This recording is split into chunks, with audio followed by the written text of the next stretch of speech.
네, 우리 주변에 코로나19를 극복하기 위해 정말 많은 노력을 기울이시는 분들 계십니다. 특히 치료제, 백신을 개발하려고 하는 분들이 계신데요. 오늘은 우리나라에서 코로나19 치료제 개발에 참여하고 계신 한국 파스테르 연구소의 김승택 박사와 함께 코로나19 치료제 그리고 백신 이야기 나눠보겠습니다. 박사님 어서 오세요. 예, 안녕하세요. 반갑습니다. 네, 유튜브 TBS FM 들어오시면 보이는 라디오로도 함께 하실 수 있습니다. 자, 일단 한국 파스테르 연구소가 어떤 곳인지 좀 궁금한데요. 제가 사실은 프랑스에 파스테르 연구소가 있는 건 알거든요.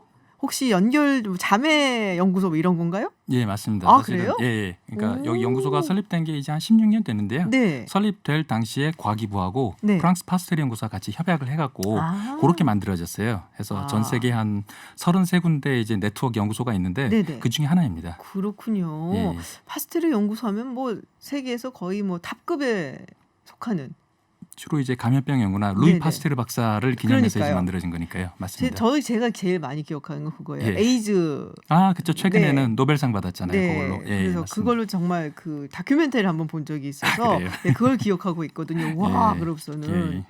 그리고서 이제 CDC에서 그거를 받아갖고 연구를 계속 하고 그랬던 걸로 예. 처음에는 파스테르 연구소에서 개발. 예, 그 정도로 굉장히 뛰어난 연구소인데요.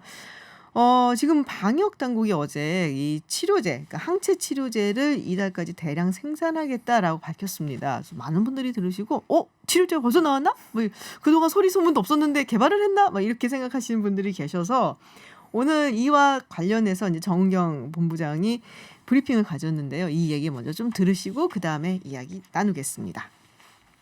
어제 말씀드렸던 상업용 항체 대량 생산이라는 거는 현재 그 약품을 허가를 받으려면 안전성, 유효성에 대한 검증을 임상 시험을 통해서 검증을 받아야 되고 또 두 번째는 그 GMP라고 하는 그런 생산 공정에 대한 검증을 받아야 하기 때문에 이러한 GMP 생산 공정을 검증받기 위해서 연구용이 아닌 상업용 생산 시설을 마련해서 생산을 계획하고 있다라는 그런 설명을 드렸던 것입니다. 다만 이게 대량 생산을 한다라는 거가 바로 이것들이 시장에 출시되고 제품을 사용할 수 있다는 그런 의미가 아니라 상업용으로서 생산 공정을 확립한다는 의미, 그리고 식약처의 GMP 승인을 받기 위한 준비 작업을 하고 있다는 거와 허가가 났을 때 그 승인된 GMP에서 생산된 제품을 사용할 수 있다라는 그런 의미로 설명을 드렸다고 이해를 해주시면 좋겠습니다. 자, 지금 이제 상업용 항체 치료제를 대량으로 만든다라는 이야기. 그러니까 이게 이제 환자들한테 직접 쓰인다라고 볼 수 있는 건가요? 그건 그러니까 아닌 것 임상 같은데요. 시험에 임상 시험. 해당되는 환자분들한테는 직접 쓰일 수가 있겠죠. 근데 일반 환자는 아닌 일반 것이고요. 환자는 지금 이게 사용허가 승인을 받아야 이제 쓸 수 있는 아하. 거고요. 지금 그것까지는 아닙니다. 예. 그렇군요. 그럼 예. 지금 현재 어느 정도로 개발이 되어 있는 건가요? 전체 치료제 네네. 맥락에서요. 그러니까 지금 원래 약 개발 자체가 워낙 오랜 기간이 걸리고 네. 많은 이제 자본이 투자되는 건데 지금 그럴 만한 여유가 없기 때문에 뭐 우리나라뿐만이 아니고 전 세계에서 어떻게 하면 좀 가장 빠른 시간 내에 네. 할 수 있는 게 뭔가 해서 거의 비슷해요. 사실은 그 뭐 최근에 며칠 사이에 많이 이슈가 됐었던 혈장 치료제 네네. 그렇고 지금 아까 나오는 항체 치료제 그리고 이제 약물 재창출 요 세 가지를 사실 뭐 우리나라뿐만 아니고 전 세계에서 이걸 많이 하고 있습니다. 네네. 그리고 실제로 전 세계에서 임상 시험이 굉장히 많이 진행되고 있는데 그 임상 시험의 대부분이 사실 요거에 해당돼요. 아, 예. 그렇군요. 근데 예. 임상 시험이 우리가 예. 보통 이제 3상을 한다고 들었거든요. 예. 그러니까 근데 1상, 2상은 뭐 그래도 쉽게 가는 편인데 3상에서 이게 잘못돼서 뭐 조금 다시 포기한다든지 아니면 다시 한다든지 이런 경우가 많다고 들었어요. 어떻게 다른 거예요? 뭐 사실은 전반적으로 이제 신약 개발 과정을 네네. 전반적으로 좀 조망해봐야 되는데 뭐 뭔가 이제 좋은 약물 후보가 나오면은 네. 사실 동물을 대상으로 이제 그렇죠. 테스트를 해봐요. 그게 네. 이제 전임상 시험이라고 하는 거고 임상 1상 들어가기 전에요. 그다음 임상 1상은 보통 이제 적은 수의 환자 뭐 이를테면 뭐 10명, 20명 정도 네. 환자가 아니고 건강한 사람들을 대상으로 해서 건강한 안전성만 봐요. 그때는. 아, 안전성만 보고 실제 2상서부터 이제 약효하고 이제 네. 부작용 정도를 보는데 그때는 이제 스케일이 뭐 한 100명, 200명 정도 수준으로 가고요. 그다음 3상 정도 돼 가면 그때는 훨씬 커지죠. 1,000명, 10,000명 수준으로 아. 가니까요. 네네. 예, 해서 이제 그렇게 보면 됩니다. 그래서 삼상해서 이제 좋게 나오면은 그다음에 이제 아. 일개 사용 승인을 받을 수 있는 거고요. 그렇군요. 예. 근데 여기서 이제 약간 우리가 예. 다르게 이제 놓고 분류해서 봐야 되는 게 백신하고 치료제 다른 거잖아요. 지금 이제 말씀하신 건 치료제에 대해서 맞습니다. 개발 단계가 지금 어디까지 왔냐라는 예. 이야기이신데 그러면 일단 삼상이 성공을 했다. 예. 그럼에도 좀 시간이 걸리지 않을까요? 개발하기까지는? 삼상 내놓기까지는? 끝나는데요. 네네. 일단 기본적으로 임상 시험에 들어가는 음. 환자 수가 많으니까 일단 숫자가 스케일이 크고 그리고 한 국가에서 다 하기 아마 어려웠고 전세 여러 군데서 아마 할 거예요. 네네. 그러다 보니까 그거를 다 이제 취합하고 그런 것들이 시간이 걸리겠죠. 이 상황에 비해서는요. 실제로 상용화되기까지 거기서부터 또 시간이 좀 걸릴 거 아니에요. 근데 치료제 같은 경우는 지금 네. 어떤 경우가 있냐면은 지금 2상까지만 끝나고 긴급 사용 승인으로 들어가는 경우도 있어요. 워낙 급하다 보니까 좀 그런 경우도 있어갖고 반드시 3상을 하는 게 원래는 맞지만은 2상까지만 해서 긴급 사용 승인 이렇게 하는 경우도 있긴 있는 걸로 알고 있습니다. 백신은 안 그래요? 백신은 3상까지 끝내고요. 아. 3상까지 아마 끝내야 될 거고 그리고 뭐 이거는 뭐 임상 뭐 한 4상까지도 있다. 그런 아, 얘기도 그래요? 해요. 그러니까 사실은 이제 사용 승인 나고 네. 그다음에 또 이제 계속 모니터링하는 과정 중에 아. 4상을 한다 그런 얘기도 하고 있습니다. 왜 백신은 더 이게 또 뭐랄까요? 좀 규제라고 해야 되나요? 이게 더 심한가요? 왜냐하면은 이게 치료제는 크게 차이가 나는 게 치료제는 아픈 사람한테 주는 거잖아요. 그렇죠. 이제 백신은 건강한 사람한테 주는 거잖아요. 맞아요. 그러니까 안전성이 굉장히 중요해요. 아하. 중요하고 그리고 백신 같은 경우 이게 사실 몇 년 얼마 안 되는데 예전에 댕기 백신이라고 개발됐었는데 그게 3상까지 다 하고 네. 승인까지 받았는데 그게 나중에 실제 필리핀인가 인도네시아인가 지금 기억이 가물가물 네네. 한데요. 했다가 오히려 부작용이 많이 나왔고 아. 이게 취소된 경우가 있었어요. 아, 백신 같은 그렇군요. 경우는 해서 안전성이 사실은 그래서 백신은 특히 더더욱 중요합니다. 그래서요. 그러니까 문외한으로서 생각을 잠깐 해봤을 때 말씀하셨던 것처럼 치료제는 이제 아픈 사람이 이제 받아서 먹어서 이걸 예. 낫게 하는 거니까 그쵸. 좀 그렇지만 백신 같은 경우는 건강한 사람한테 일종의 그 균을 집어 넣는 거잖아요. 사실 어떻게 보면. 그렇죠. 예. 그래서 이거에 이제 버티라고 그래서 네. 내성을 키우라고 그렇죠. 그렇게 이해하면 맞는 건가요? 예, 맞습니다. 그렇게 하시면 돼요. 그러니까 백신은 조금 더 안전성을 그쵸. 담보를 해야 된다. 예. 아스트라제네카에서 지금 예. 3상이 실패한 것 같다는 얘기가 나오던데요. 실패까지는 아니고 한번 지켜봐야 될 것 같아요. 그게 어느 정도 수준인지 뭐 제가 뭐 백신 전문가는 아니지만 네네. 지금 뭐 곧 발표한 대로 일단 그게 정확하게 상황이 어떤 건지는 아직 그건 뭐 아직 자세하게 나오지는 않은 것 네네. 같고요. 그거 보고해야 될 것 같아요. 그렇군요. 아직까지는. 부작용이 좀 나왔다는 얘기를 들어서 예. 그렇다면은 조금 약간 백신 개발을 하는데 속도에 문제가 생기는 것이 아닌가라는 생각이 좀 들어서 여쭤봤고요. 지난 4월에 예. 연구원님께서 문재인 대통령이 파스트리 연구원 방문을 했는데 그때 코로나19에 대해서 구충약하고 선천식약이 예. 치료에 효과가 있다는 말씀을 하셨다던데 예. 진짜예요? 저희 이제 연구소에서 저희 연구팀에서는 아까 말씀드린 이제 치료제 그 개발 중에 네네. 저희는 약물 재창출을 하고 있어요. 약물 재창출. 예, 약물 재창출이라는 게 간단하게 말씀드리면은 기존의 다른 질환에 대해서 승인받은 약물을 네. 이제 이번 같은 경우는 코로나19에 사용할 수 있을까? 이제 그 부분을 보는 건데 이제 그러다 보니까 저희가 뭐 세포 수준에서 바이러스를 세포에다 감염시키고 약물을 이제 처리하고 그랬을 때 항바이러스 효과가 나타나는 약물들이 꽤 다수 발견이 돼요. 그 중에 이제 저희가 좀 나름대로 이제 감염내과 선생님들하고 좀 의논하고 뭐 하는 뭐 기존의 논문이나 연구 결과들을 보고하면서 이건 한번 좀 언급할 만하다 그런 것들이 아까 말씀하신 천식약하고 구충제가 나왔었고요. 구충제는 이제 특별히 약간 좀 센세이션한 게 사실 네. 작년서부터 뭐 이게 항암 치료로 쓴다 해서 사실 맞아요. 제 표현은 네. 이게 말도 많고 탈도 많은 구충제라고 네. 표현하는데 그때 항암제로 뭐 쓴다 이렇게 나왔을 때는 이게 약간 과학적인 근거가 좀 약간 결핍된 것 같고요. 근데 저희가 요거를 뭐 논문이나 이렇게 얘기했을 때는 이게 나름대로 다른 이제 근거들이 좀 있었어요. 저희 결과뿐만이 아니고 네네. 요 특정한 구충제가 예를 들어 세계 여러 군데 여러 연구실에서 굉장히 이제 여러 가지 바이러스에 대해서 비교적 광범위한 항바이러스 효과가 있다는 게 여러 군데서 발표가 됐었어요. 그리고 또 하나 재밌는 거는 이게 어떤 식의 작용 기전을 가지고 항바이러스 활성을 갖는가 이것도 마침 작년 말에 논문을 통해서 밝혀낸 그거 사실 데가 되게 있어갖고 궁금하거든요. 그 여쭤보고 싶었어요. 예. 구충제 어떤 요소 때문에 요인 때문에 예. 그런가? 그러니까 이게 약간 그 세포의 어떤 숙주 네. 세포에 자가 포식 작용이라는 게 있는데 어려운 스스로, 말로 예. 그거를 좀 이제 약간 활성화시켜줘요. 이 구충제가. 네네. 그래갖고 그 활성화시키면은 그 논문에서는 이제 메르스 코로나 바이러스를 갖고 실험했는데 네. 메르스 코로나 바이러스의 복제를 감소시킨다. 그런 결과를 받고 어. 이번 동일한 그룹에서 이제 코로나19에 대해서도 비슷한 결과를 또 발표를 했어요. 그러니까 뭐 일정 세포의 그 뭐라 포식이라고 하셨으면은 이제 예. 잡아먹는 거잖아요. 예, 그렇죠. 예. 자가 포식 기능이라고 한 네. 건데, 근데 이게 꽤 뭐 여러 군데서 검증도 됐고 네네. 저희도 봤고 그 다음에 뭐 작용 기전도 보긴 했는데 이게 조금 단점이 뭐냐면 아직까지는 구충제다 보니까 몸에 흡수가 잘 안 돼요. 아 그래요? 예, 그러다 보니까 이제 저희가 이 결과 발표하고 나서 국내에서 참 여러 가지 이제 연락을 많이 받았는데 네. 지금 이제 진행하고 있는 건 뭐냐면은 요거를 몸에 잘 흡수될 수 있도록 약물의 좀 제형이나 네. 조성을 좀 바꿔서 한번 사용하면 어떨까 해서 아. 그런 식으로 지금 연구를 진행하고 있습니다. 그렇군요. 예. 사실은 이제 구충제는 아이들이 저게 좀 커서 이제는 안 먹거든요. 그래서 흥미로운 되게 이런 얘기 너무 재밌어요. 사실은.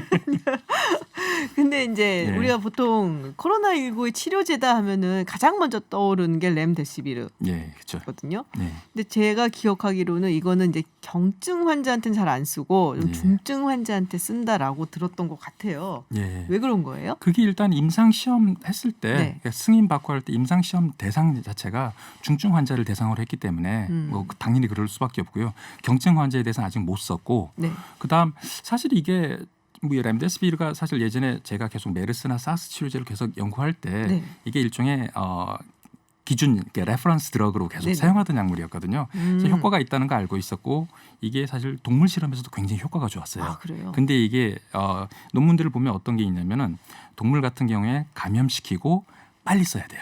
마치 타미플루처럼. 근데 이게 좀 늦게 사용하잖아요. 네. 약효가 확 떨어져요.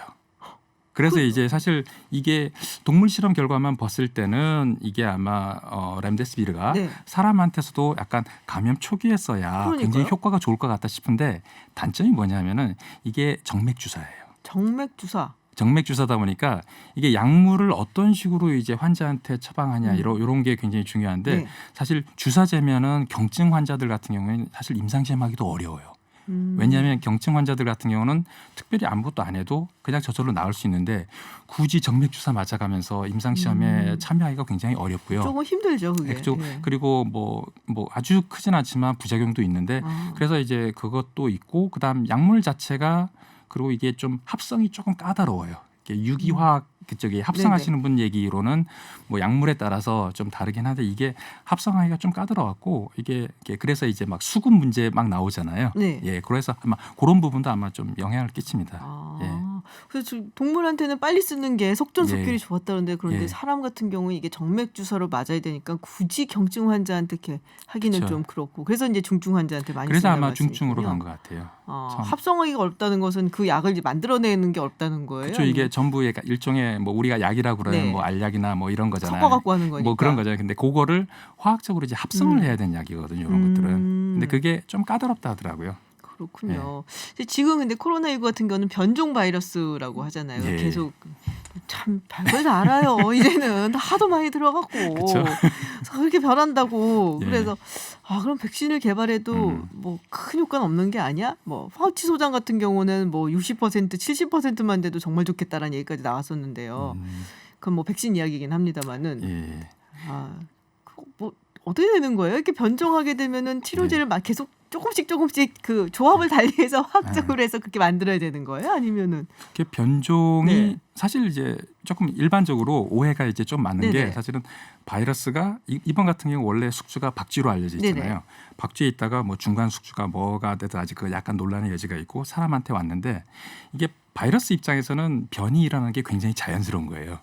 특히 이게 유전 물질을 RNA를 갖고 있는데 네네. 이 RNA 바이러스는 특히 변이가 잘 일어나고요.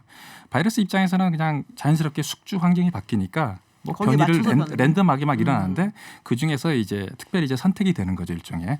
근데 변이가 어느 위치에 변이가 일어나냐에 따라서 사실 좀 다르고 근데 이제 대중적으로 좀 오해하는 거는 변이 이퀄 병독성이 증가한다. 이런 식의 선입관을 많이 갖고 계세요.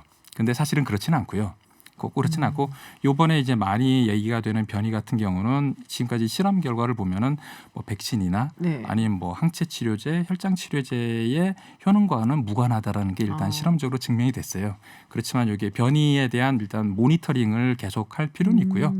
그 외에 이제 지금 같은 경우는 변이가 그 바이러스가 있으면 바이러스에 이제 껍데기에 있는 단백질의 변이거든요. 네네. 그러다 보니까 이제 항체 치료제, 혈장 치료제, 백신이 주로 이제 염려가 되는 거고.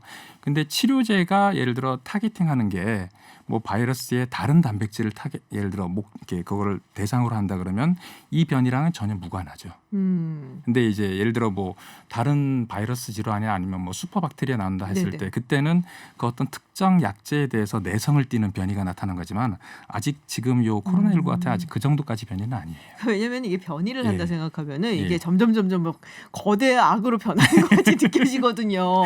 꼭 그렇지는 않아요. 그런 건 아니다. 예, 그냥 예, 약간씩 조금 이렇게 예. 좀 코스메틱이 좀 변하는 것 뭐 이런 정도로 생각하면 될까요? 모니터링은 할 필요가 있어요. 이게 그러니까 모니터링 할 필요 있지만 굳이 이제 변이가 났다고 아까 말씀드린 네네. 것처럼 이게 굉장히 독한 놈이 나오는 거 아니야? 그러니까요. 그건 아니에요. 버섯돌이가 막 점점 커지는 느낌이 왔더니 그건 아니었다. 그건 아니에요. 예, 아 그렇군요. 백신 그러면 치료제 예. 언제 나오나요?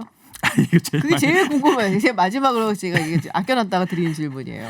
백신은 제가 전문가는 아닌데 지금 뭐 어쨌든 저도 뭐 보도나 논문 네. 나오는 거 얘기 듣고 보면은 백신은 어차피 이제 상업적으로 사용할 수 있는 거는 내년 초에는 나올 수 있을 것처럼 얘기가 되는 것 같고요. 네네. 근데 그게 수급 문제가 좀 있거든요.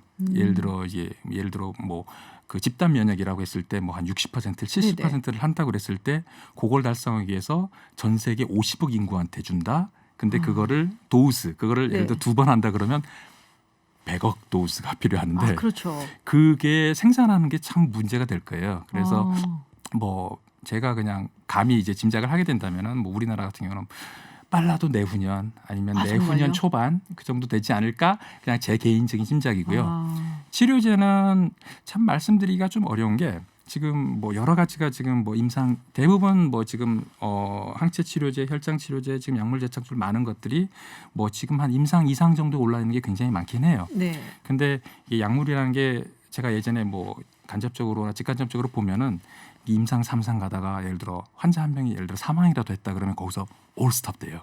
아 그래요? 그런 변수들이 있기 때문에 제가 이제 요거는 이렇게 어떤 기간을 딱 정해서 말씀드리기 참 어렵고 제가 뭐 백신이나 치료제나 뭐 공이 이제 좀 책임을 갖고 제가 말씀을 드린다면 임상 시험 끝날 때까지 기다려봐야 된다. 그때까지는 기다려봐야 되고요. 그냥 뭐 중간중간 진도 같은 건 우리가 좀 네네. 파악할 수 있지만은 그건 기다려보고 좀 약간 참을성 있게 인내심을 갖고 좀 기다려볼 필요가 있다고 봅니다. 그렇군요. 이상까지는 간 거예요, 그러면? 이상을 하고 있죠. 이상을 치료제 하고 있는 같은 상황이다. 경우는 되게 치료제 같은 경우는 예. 백신은 어느 정도 하나요? 우리나라가? 백신은 우리나라 거는 지금 이제 우리나라 자체 거는 지금 이상 저거 제가 정확하게 모르는데 네네. 하나 정도 하고 있거든요. 하나 정도. DNA 네. 백신 좀 아. 하고 있고 제가 그게 이상으로 알고는 있어요. 근데 그렇군요. 이거 팩트 체크 필요합니다. 이거. 예. 그렇군요. 혈장 치료제도 지금 계속 이제 개발 중이다 얘기가 나오고 예. 있는 거거든요. 예. 그리고 이제 완치하신 분들이 제가 아는 분들 중에도 이제 좀 제공을 한 예. 분들이 계신데 예.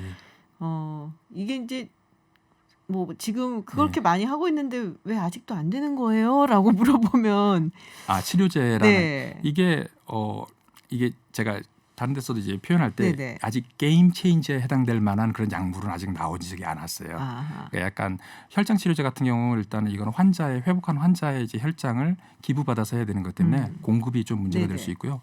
항체 치료제도 이것도 아시는 분들은 아시지만 이게 공급이라든가 가격이다 이런 부분들이 조금 약간 제한적일 수도 있다 좀 그런 생각은 좀 들어요.